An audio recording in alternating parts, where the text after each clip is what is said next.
بسم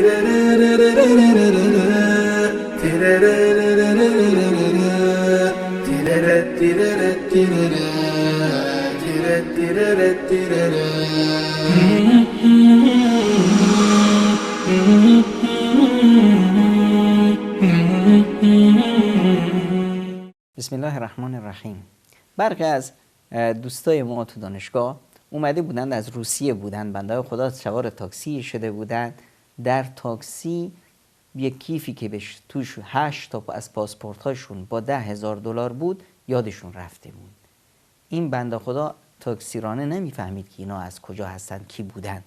دنبالشون گشته بود. بعد از 3 روز اومد در دانشگاه پیداشون کرد و کیفو بهشون داد با پولا. امانتداری از علامت‌های ایمان هست و خیانت در امانت از علامت‌های نفاق.